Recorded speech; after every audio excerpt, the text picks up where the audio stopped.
দিনের মেহনত, দিনের মেহনত। মেরে দোস্ত আজিজও, বলেছে আল্লাহ তাআলা বলেছেন যে তোমরা আমার যে নিয়ামতগুলো পাবে ওই নিয়ামতের শুকরিয়া আদায় করবে,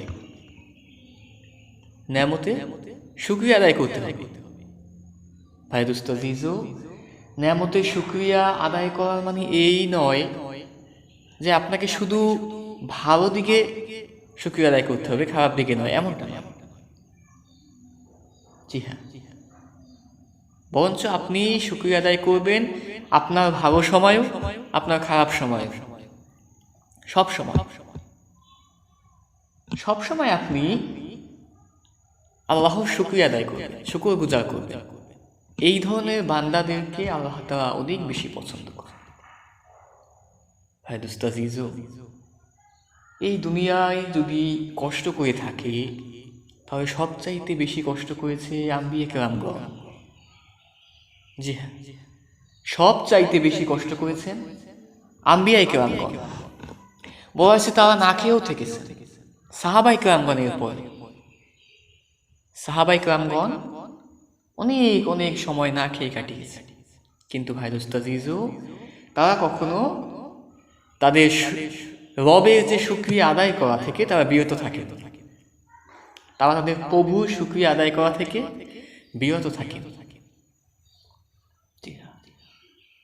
সকল সময় আপনাকে শুকরিয়া আদায় করতে হবে। যখন আপনি ভালো থাকবেন তখনও আপনাকে শুকরিয়া আদায় করতে হবে, যখন আপনি খারাপ থাকবেন তখনও আপনাকে শুকরিয়া আদায় করতে হবে।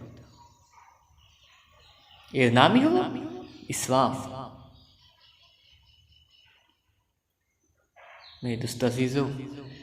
বলেছে আপনার কোনো কাজ যদি হাসিল হয়ে যায়, কোনো ভালো কাজ আপনার যদি হাসিল হয়ে যায়, তখনও আপনি বলবেন আলহামদুলিল্লাহ। আর যদি সেই কাজ, কোনো কাজ যদি হাসিল নাও হয়, তখনও আপনি বলবেন আলহামদুলিল্লাহ। যখন আপনি সুস্থ থাকবেন তখনও আপনি পড়বেন আলহামদুলিল্লাহ। আর যখন আপনি অসুস্থ হবেন কিংবা অসুস্থ থাকবেন তখনও আপনি বলবেন আলহামদুলিল্লাহ। জি হ্যাঁ, দিন দিন, এগুলো দিনের শিক্ষা। ভাই দোস্ত আজিজও, বয়ান নয়, ওয়াজ নয়, তালিমের দরকার। বর্তমান সমাজে তালিমের দরকার। ভাই দোস্ত আজিজও, রাতভর ওয়াজ শুনে কোনো লাভ হবে না যদি আপনি ওগুলো ভালোভাবে নিজের মধ্যে না নিতে পারেন। এই জন্য তালিমের দরকার। সামনে বসিয়ে সুন্দরভাবে তালিমের দরকার। শুকরিয়া আদায় করতে হবে আপনাকে সব সময়, ভালো খারাপ, পাওয়া না পাওয়ায়, সুস্থ অসুস্থতায়, সমস্ত সময় আপনাকে শুকরিয়া আদায় করতে হবে। ভাই দোস্ত আজিজও, বলা হয়েছে যে ভালো সময় আমি শুকরিয়া আদায় করব, এটা তো স্বাভাবিক, কেননা আমি সুস্থ আছি, আল্লাহ আমাকে সুস্থ রেখেছেন, এই কারণে আমি শুকরিয়া আদায় করতেছি, তাই না? আল্লাহ আমাকে ভালো রেখেছেন বিধায় আমি শুকরিয়া আদায় করতেছি। একটা কাজ, আমার এই কাজটা হাসিল হওয়ার কথা উচিত ছিল, কাজটা হাসিল হয়েছে, আমি শুকরিয়া আদায় করতেছি, স্বাভাবিক বিষয়। আমি সুস্থ আছি, আমার কাজ হাসিল হয়েছে, আমি শুকরিয়া আদায় করতেছি। কিন্তু ভাই দোস্ত আজিজও, বলা হয়েছে যে তাহলে খারাপ সময়ে কেন আমি শুকরিয়া আদায় করব? কোনো কাজ হাসিল হয়নি তাহলেও কেন আমি শুকরিয়া আদায় করব? আমি অসুস্থ হয়েছি, আমার সমস্যা হচ্ছে, তাহলে তখনও আমি কেন শুকরিয়া আদায় করব? ভাই দোস্ত আজিজও, বলা হয়েছে এগুলো হলো সবর। ইন্নাল্লাহা মা'আস সাবিরিন, এগুলো হলো সবর। ইয়া আইয়ুহাল্লাযিনা আমানু ইসতাঈনু বিস-সাবরি ওয়াস-সালাত ইন্নাল্লাহা মা'আস সাবিরিন।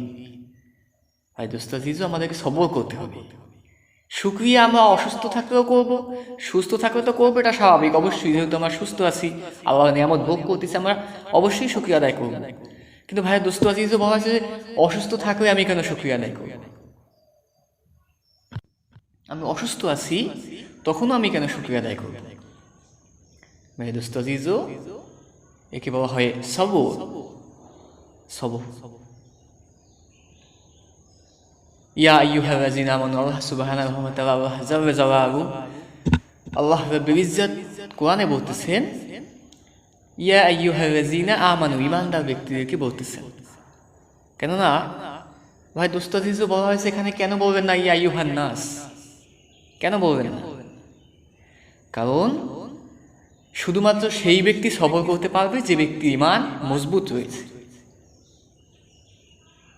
জি হ্যাঁ, যে ব্যক্তির ঈমান মজবুত, যে ব্যক্তি ঈমানদার বেশি, যে ব্যক্তির ঈমান সম্পূর্ণভাবে পরিপূর্ণ, শক্ত, মজবুত, শুধুমাত্র সেই ব্যক্তি পারবে সকল হালতে, খারাপ হালত হোক কিংবা সমস্ত ধরনের বিপদে শুধুমাত্র ঈমানদার ব্যক্তিরাই ধৈর্য ধরতে পারে, সবর করতে পারে। এই জন্য আল্লাহ তাআলা বললেন ইয়া আইয়ুহাল্লাযীনা আমানু, হে ঈমানদারগণ, ইস্তাঈনু বিস-সাবরি ওয়াস-সালাত, তোমরা সবর করো, সালাত আদায় করো, ধৈর্য ধরো, সালাত আদায় করো। এরপরেই বলতেছেন ইন্নাল্লাহা মা'আস-সাবিরিন, নিশ্চয়ই আল্লাহ তাআলা ধৈর্যশীলদের সাথে রয়েছেন।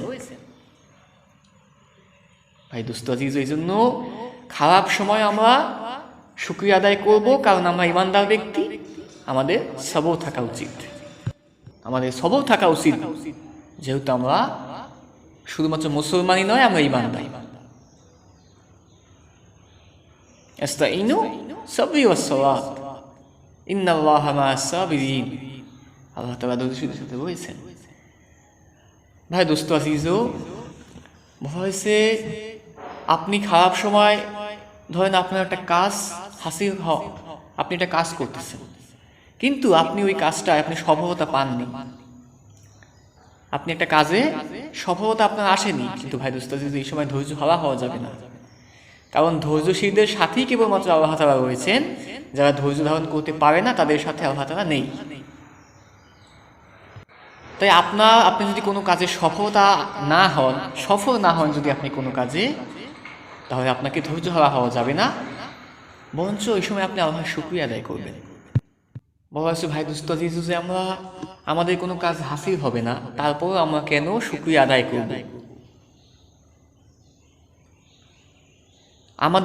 আমি কোনো কাজে সফল হতে পারলাম না, আমার মন ভেজা হয়ে গেল, এখানেও কেন আমি শুকরিয়া আদায় করব? বলা হয়েছে ভাই দোস্ত আজিজ আল্লাহ তাআলা সমস্ত কিছু দেখেন, জাহিরে যেটা আছেন সেটা তো দেখেনি, বাতেনে যেটা আছেন সেটাও দেখেন। কিন্তু বলা হয়েছে ভাই দোস্ত আজিজ পৃথিবীর বুকে যত মানুষ রয়েছে তারা বাতেনটা দেখে না, গোপনটা দেখে না, জাহের যেটা প্রকাশ আছে সেইটা দেখে। যেটা প্রকাশ দুনিয়ার মানুষ, দুনিয়ার চোখ থেকে প্রকাশ যেটা সেটাই দেখা যায়, কিন্তু গোপনীয়তা দুনিয়ার কোনো চোখ থেকে এটা দেখা সম্ভব, মানে মানুষ এটা দেখতে পারে না। আপনি সামনে তাকিয়ে আছেন, আপনার পিছনে কি হচ্ছে আপনি অবশ্যই দেখতে পারবেন। আপনাকে পিছনে ঘুরে তাকাতে হবে যদি আপনি দেখতে চান পিছনে কি হচ্ছে। বলা আছে ভাই দোস্ত আপনি চোখ বুজে আছেন, এখানে আপনি কিছু দেখতে পারবেন না, সামনে কি হচ্ছে, পৃথিবী কেমন, আল্লাহর ঘর মসজিদ কেমন, পবিত্র কোরআন কেমন, এটা দেখতে হলে আপনাকে চোখ খুলতে হবে। তাই ভাই দোস্ত আজিজু আপনার ওই কাজে সফলতা আসেনি, আপনাকে এটা বিশ্বাস করতে হবে যে আমার এই কাজে সফলতা এই কারণে আসেনি, কারণ এই কাজে যদি আমি সফল হতাম তাহলে আমার উত্তম হতো না, আমার জন্য এটা ক্ষতিকর হতো। জি হ্যাঁ, আমার জন্য ক্ষতিকর হতো যদি এই কাজটায় আমি সফল হতাম। এই কাজটার মধ্যে কোনো কল্যাণ নেই আমার জন্য, এই কারণে আমি এই কাজে সফল হইনি। এই বিশ্বাস, এই ইয়াকিন আপনার মধ্যে থাকতে হবে, এই ইয়াকিন আপনার মধ্যে থাকতে হবে। ভাই দোস্ত আজিজু আল্লাহ সুবহানাহু ওয়া তাআলা ইজ্জত, আল্লাহ রাব্বুল ইজ্জত, আল্লাহ জাল্লা জালালুহু বলেন যে বান্দা হও আমি ভালোর জন্য কেউ সবকিছু করি। আল্লাহ বলতেছেন, আল্লাহ যা করেন, আল্লাহ বলতেছেন যে আমি যা করি তোমাদের ভালোর জন্য করি। ভাই দোস্ত আজিজু ও হচ্ছে আল্লাহ সুবহানাহু ওয়া তাআলা গোলাম, আমরা আব্দ, আমরা আব্দ, আমরা গোলাম, আব্দুল্লাহ, আল্লাহর গোলাম আমরা। তাই বলা হয়েছে ভাই দোস্ত আজিজু আল্লাহ তাআলা তার গোলামের কখনো খারাপ চায় না। ভাই দোস্ত আজিজু দুনিয়ায় আপনি যা গোলামি করবেন, আপনি যদি তার সমস্ত কথা, সমস্ত হুকুম সুন্দরভাবে পালন করেন, বলা হচ্ছে সেই ব্যক্তিও আপনার মালিক আপনার খারাপ চাবে না। দুনিয়ার কোনো মালিক তার বাদ্য গোলামের কখনো খারাপ চায় না। ভাই দোস্ত আজিজু, আল্লাহ সুবহানাহু ওয়া তাআলাও তার বান্দা তার গোলামের খারাপ চায় না। সমস্ত কিছুতে আল্লাহ তাআলা তার বান্দার ভালো হোক এটাই চায়। তাই বাবা এসে ভাই দোস্ত আজিজু, আমরা কোনো কাজ যদি আমাদের হাসিল না হয়, কোনো কাজে যদি আমাদের সফলতা না আসে, তখনও আমরা শুকরিয়া আদায় করব। আর আমরা এইটা বিশ্বাস করব যে এই কাজ যদি আমার জন্য সফল হতো তাহলে আমার ক্ষতি হতো। এই কাজের ভিতরে কল্যাণ নেই, সেই জন্যই এই কাজে আমি সফলতা অর্জন করতে পারিনি। এইটা বিশ্বাস আপনার মধ্যে রাখতে হবে। এই কাজটা আমার হাসিল হয়নি, এই কাজে আমি সফল হয়নি এই কাজে, তখন আমাদেরকে শুকরিয়া আদায় করতে হবে। আর আমাদেরকে এই বিশ্বাস রাখতে হবে যে এই কাজের মধ্যে আমার জন্য কল্যাণ নেই, সেই কারণে আল্লাহ তাআলা আমাকে এই কাজে সফলতা দেয়নি। আর একটা গুরুত্বপূর্ণ বিষয় ভাই দোস্ত আজিজু, কোনো কাজে যদি আপনি সফলতা না অর্জন করতে পারেন, কোনো কাজে যদি আপনার সফলতা না আসে, তখন আপনি দেখবেন আপনি কোন দিক দিয়ে দুর্বলতা ছিলেন। ওই কাজটা যখন আপনি করতেছিলেন, কোথায় আপনার দুর্বলতাটা ছিল, কোন দিক দিয়ে আপনার অলসতা ছিল, এই বিষয়গুলো খুঁজে বের করুন। এরপর পুনরায় চেষ্টা করুন, ইনশাআল্লাহ আপনি সফল হবেন। জমিতে আপনি ধান লাগিয়েছেন, বীজ লাগিয়েছেন, কিন্তু আপনি দেখবেন জমিতে কোনো ভালো ফসল হয়নি। তখন আপনি আল্লাহর উপরে তাওয়াক্কুল করবেন, সবর করবেন, আর আপনি শুকরিয়া আদায় করবেন। আর পাশাপাশি আপনি একটু পিছনে একটু ব্যাক করে দেখবেন, আপনি পিছনে আপনি একটু দেখার চেষ্টা করবেন, মনে করার চেষ্টা করবেন যে আপনি কোন কাজে অলসতা করেছিলেন, কোন দিক দিয়ে আপনার চেষ্টা কমতেছিল। বলেছে ভাই দোস্ত আজিজু, 100% চেষ্টা করেও আপনি কোনো কাজে সফল হতে পারবেন না যদি সেই কাজে আপনার কল্যাণ না থাকে। আল্লাহ আপনাকে দিবে না সফল হতে। ভাই দোস্ত আজিজু, বলেছে দুনিয়ায় মানুষ খারাপ কাজ করে, এটা কার দোষ, এটা কার ভুল?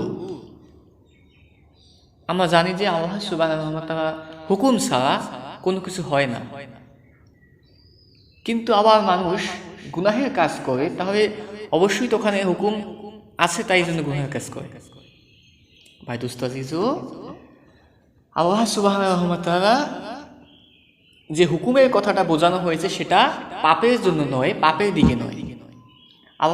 আল্লাহ তাআলার হুকুম ছাড়া গাছের পাতা নয় না, বা আল্লাহ হুকুম ছাড়া কোনো কিছু হয় না, এটা বোঝানো। এটা মানে এই নয় যে ব্যক্তি গুনাহের কাজ করতেছে ওখানেও আল্লাহর হুকুম আছে, যে ব্যক্তি নেকের কাজ করতেছে ওখানেও আল্লাহর হুকুম আছে, এর মানে এই নয়। জি হ্যাঁ, আপনাকে একটি বিষয়ে ভাই দোস্ত আজিজু, আপনাকে একটি বিষয় দেখতে হবে না, অন্য বিষয় দেখতে হবে, যেখানে আল্লাহ সুবহানাহু ওয়া তাআলা বলতেছেন যে একজন বান্দা যদি আল্লাহর দিকে 1 পা এগোয়, আল্লাহ তাআলা তার দিকে 10 পা এগোয়। আল্লাহ সুবহানাহু ওয়া তাআলার দিকে যদি কোনো বান্দা হেঁটে চলে যায়, আল্লাহ তার দিকে দৌড়ে চলে আসে। এই সবগুলো বিষয় মিলিয়ে আপনাকে চিন্তা করতে হবে। ভাই দোস্ত আজিজু, যে পাপ যিনি করেন তিনি কিভাবে পাপ করতে পারেন? ভাই দোস্ত আজিজু, এই দুনিয়া মুমিনের জন্য জেলখানা, কোনো মানুষের জন্য দুনিয়াটা জেলখানা নয়, বরঞ্চ মুমিনের জন্য এই দুনিয়া জেলখানা, মুমিনের জন্য। আপনি যদি মুমিন হয়ে থাকেন তাহলে আপনার আল্লাহ তাআলার সমস্ত হুকুম মানতে হবে। আপনি যদি মুমিন দাবি করেন, সমস্ত হুকুম আল্লাহ তাআলার মানতে হবে আপনার। ভাই দোস্ত আজিজু, বলা হয়েছে যে আল্লাহ তাআলার হুকুম যখন আপনি মানবেন, তখন আপনি অনেকটা পাপ থেকে বাঁচতে পারবেন। আল্লাহ তাআলার হুকুম যখন আপনি মানা শুরু করবেন, তখন আপনি কেবলমাত্র আল্লাহ তাআলার হুকুম যখন আপনি মানা শুরু করবেন, তখনই আপনি পাপ থেকে বাঁচতে পারবেন, গুনাহ থেকে বাঁচতে পারবেন। কিন্তু এর মানে এই নয় যে আপনি 100% গুনাহ থেকে বেঁচে যাবেন। এর মানে এই নয় যে আপনি 100% গুনাহ থেকে বেঁচে যাবেন। ভাই দোস্ত আজিজো, মানুষ ভুলের ঊর্ধ্বে নয়, ভুল মানুষ করবেই। কোনো মানুষ নিষ্পাপ হতে পারে না, কোনো মানুষ নিষ্পাপ নয়। শুধুমাত্র আম্বিয়া কেরামগণ নিষ্পাপ ছিলেন, কিন্তু এছাড়া দুনিয়ার যত মানুষ এসেছে সবাই গুনাহগার, সবার মধ্যে ভুল রয়েছে। তো ভাই দোস্ত আজিজো, আল্লাহ তাআলার হুকুম শুধুমাত্র হালাল দিকে আসে, সঠিক দিকে আসে। হারামের পথে অথবা খারাপ দিকে আল্লাহ তাআলার হুকুম আসে না। আপনি একটা হারাম কাজ করতেছেন, আর আপনি যদি বলেন যে আল্লাহ তাআলা যা করাইবে ওইটাই হবে, এটা হতে পারে না। হারাম দিকে আল্লাহ তাআলার হুকুম নেই, ওখানে আপনাকে ওখানে স্বাধীনতা দিয়ে দেওয়া হয়েছে। তাই কোনো বান্দা যখন গুনাহ করে, ওখানে আল্লাহ তাআলার কোনো হুকুম নেই, ওটা আল্লাহ তাআলা করাচ্ছে না, ওখানে আল্লাহ তাআলার কোনো হুকুম নেই, ওটা নিজের ইচ্ছাই করতেছে। ভাই দোস্ত আজিজো, আল্লাহ সুবহানাহু ওয়া তাআলা, আল্লাহ জাল্লা জালালু আমাদেরকে আমাদের চোখের সামনে সমস্ত কিছু প্রকাশ করে দিয়েছেন। এইটা হালাল, এইটা হারাম, এইটা খারাপ, এইটা ভালো, এইটা সঠিক, এইটা ভুল, সমস্ত কিছু আমাদের চোখের সামনে পরিষ্কার।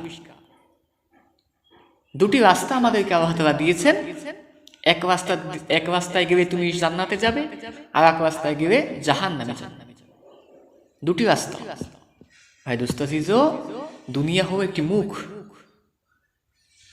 দুনিয়া একটি মুখ, যেই মুখে দুটি রাস্তা রয়েছে। অর্থাৎ আপনি বলতে পারেন দুনিয়া একটা গুহা। জি হ্যাঁ, দুনিয়া একটা গুহা। এই গুহার দুটি রাস্তা রয়েছে, এই গুহা থেকে বের হওয়ার দুটি রাস্তা রয়েছে। বলা হয়েছে একটা রাস্তা সোজা চলে গিয়েছে জান্নাতে, আর একটি রাস্তা চলে গিয়েছে জাহান্নামে। এখন আল্লাহ সুবহানাহু ওয়া তাআলা আপনাকে বুঝিয়ে দিয়েছে যে কোন পথে গেলে তুমি, কোন রাস্তা দিয়ে বের হলে তুমি জাহান্নামে প্রবেশ করবে, আর কোন রাস্তা দিয়ে বের হলে তুমি জান্নাতে প্রবেশ করবে। ভাই দোস্ত আজিজো, এই দুনিয়া আমাদের আসল ঠিকানা নয়। আমরা কোথায় ছিলাম? এই দুনিয়ায় আমরা আগে ছিলাম না। আমরা আল্লাহ সুবহানাহু ওয়া তাআলার কাছে ছিলাম, আর আল্লাহ তাআলা আমাদেরকে এই গুহায় পাঠিয়েছে। ভাই দোস্ত আজিজো, দুনিয়া একটি গুহা, এই গুহার দুটি মুখ রয়েছে।